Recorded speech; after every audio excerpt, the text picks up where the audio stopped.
क्या बीजेपी को बंगाल में अपना चेहरा मिल गया है? ये सवाल इसलिए उठे क्योंकि आरएसएस प्रमुख मोहन भागवत ने 80 के दशक के सुपरस्टार, बेहतरीन डांसर और शानदार अदाकार मिथुन चक्रवर्ती से खुद जाकर उनके घर पर मुलाकात की। हालांकि मिथुन ने अभी किसी भी तरह की राजनीतिक बातचीत होने या फिर करने से इनकार किया है।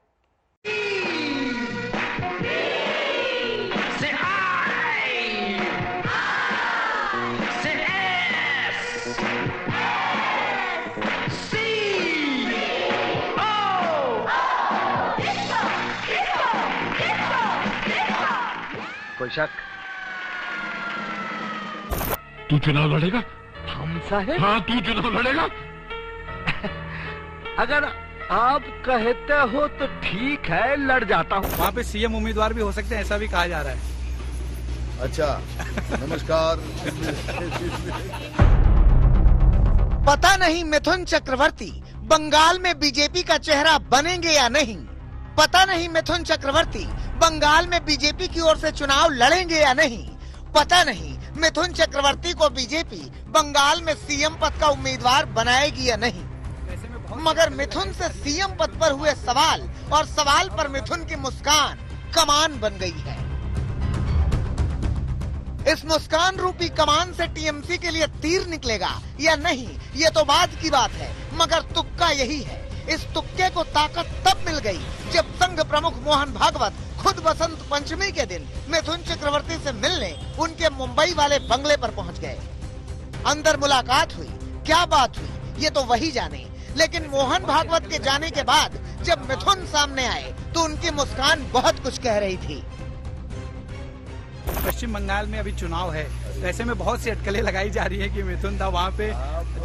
अब लगाते रहो, लेकिन अभी इस वक्त कुछ नहीं है। वहाँ पे सीएम उम्मीदवार भी हो सकते हैं, ऐसा भी कहा जा रहा है।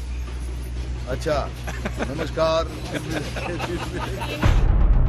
हालांकि मिथुन चक्रवर्ती ने ये साफ कर दिया कि मोहन भागवत का उनके साथ रिश्ता आध्यात्मिक है।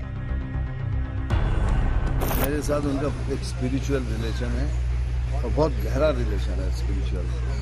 वो पहले से ही एक बात हुई थी कि एक बार मुंबई आया तो आप मेरे पे घर आऊँगा।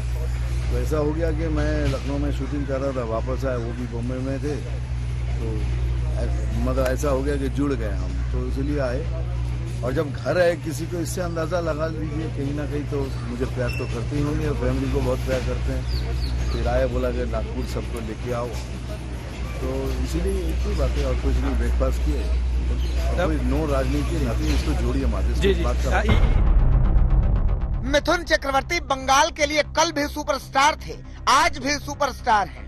हार्डकोर नक्सली रहे, हार्डकोर वामपंथी रहे, जबरदस्त डांसर रहे।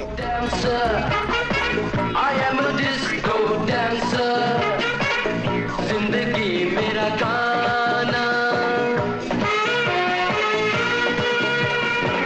मैं इसी का दीवाना। तो झूमो तो नाचो और मेरे साथ नाचो। 80 के दशक के सुपरस्टार रहे। कौन हो तुम? भूख से बिलखते हुए गरीबों की आवाज हूं मैं, जो हाथ इन अनाज के दानों को गरीबों के पेट से छीनकर रुपयों की शक्ल में अपनी जेबें भर लेते हैं, वो हाथ मैं काट देता हूं।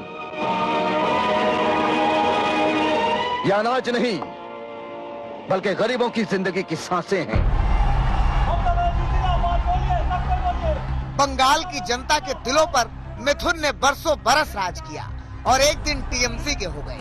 टीएमसी ने मिथुन को राज्यसभा का सांसद बनाया, लेकिन मिथुन को राजनीति रास नहीं आई। अपना कार्यकाल खत्म होने के पहले ही मिथुन ने संसद की सदस्यता से इस्तीफा दे दिया और कुछ दिनों बाद टीएमसी को भी नमस्ते बोल दिया। अब एक बार फिर मिथुन का नाम बंगाल की सियासत में गूंजा है।